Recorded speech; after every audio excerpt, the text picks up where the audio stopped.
What if I told you this car changed America forever? And most people still don't understand why. This isn't just an old machine with chrome and curves. This is the classic Chevrolet Bel Air. And the moment it rolled onto the streets, something shifted. Not just in design, not just in performance, in culture. But here's the strange part.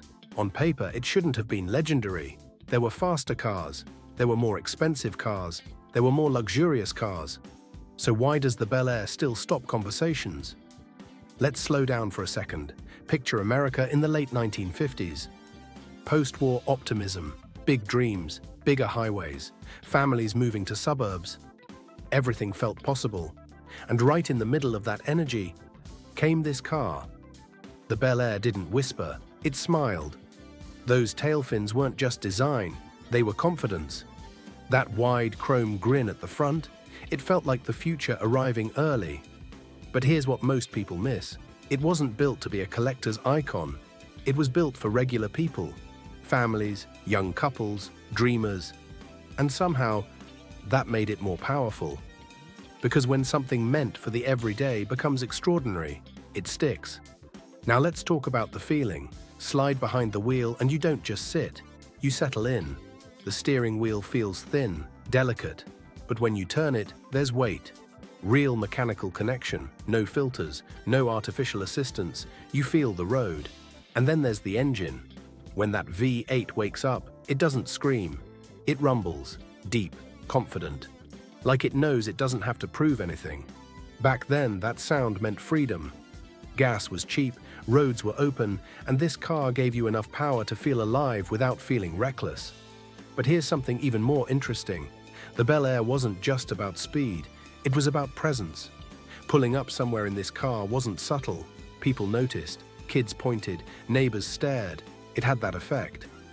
And yet, it wasn't trying too hard. That balance is rare. Now think about this. Why do so many restored classics today try to look like the Bel Air? Why do modern custom builders still chase that silhouette? Because proportions matter. The long hood, the balanced body, the subtle aggression. It feels right. Design trends come and go. But when something feels right, it survives generations. And here's where it gets deeper. The Bel Air became more than transportation. It became memory. First dates happened in these seats. Family road trips, late-night drives with music playing softly on the radio, drive-in theaters, summer nights.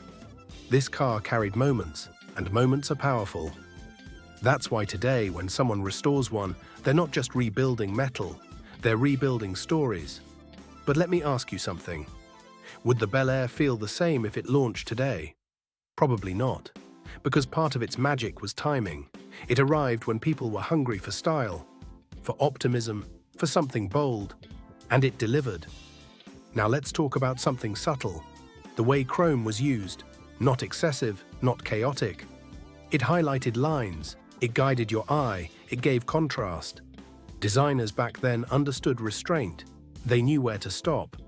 That discipline is why the car still looks elegant instead of outdated. And here's a twist. Underneath all that style, it was simple, mechanically straightforward. Easy to work on, honest engineering. You could open the hood and actually understand what you were looking at. No complicated software, no hidden sensors everywhere. Just engine, fuel, fire, motion. There's something romantic about that simplicity. But don't mistake simple for boring, because when you press the throttle and feel that old-school torque push you forward, it's addictive in a different way. It's not about numbers, it's about sensation. Modern cars chase speed with technology. The Bel Air delivered emotion with mechanics, and emotion lasts longer. Here's another reason it became iconic. Customization. People lowered them, raised them, painted them wild colors, added bigger engines, turned them into lowriders. Show cars, drag cars. The Bel Air was a blank canvas, and when a car becomes a canvas, it becomes immortal. Every generation reinterprets it, but no matter how much it's modified, the core identity remains untouched. That's rare. Now pause for a second. Think about how many cars from the 1950s you can name instantly. Not many. But say Bel Air, and almost anyone who loves cars knows exactly what you mean. That's brand power. That's cultural imprint.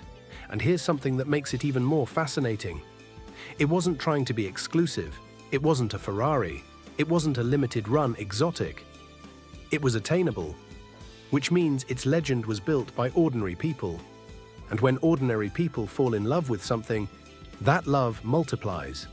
Today, restored examples sell for serious money. Collectors hunt for clean originals. Enthusiasts spend years rebuilding them bolt by bolt. Why? Because driving one doesn't feel like driving history. It feels like driving optimism. You feel connected to a time when design was fearless, when cars had personality, when curves mattered more than aerodynamics. And maybe that's what we miss today. Personality. The Bel Air had it in every detail. Even the way it idled had character. Even the way the doors closed had weight. It wasn't perfect. It didn't handle like a modern sports car. It didn't brake like today's machines. But perfection isn't what made it special. It was alive. And sometimes, alive is better than perfect. So here's the real question. If you had the chance to drive one on an open road, windows down, engine humming, would you choose that over a modern high-tech car? Some people would laugh at the idea. Others wouldn't hesitate. Because the Bel Air represents something bigger than horsepower. It represents a feeling. A chapter in automotive history where style, simplicity, and spirit aligned perfectly. And that alignment doesn't happen often. That's why decades later, we're still talking about it, still restoring it, still chasing that sound. The classic Chevrolet Bel Air wasn't just built in the 1950s, it was built for forever. And maybe that's the real reason it never fades. It doesn't need to. It already won.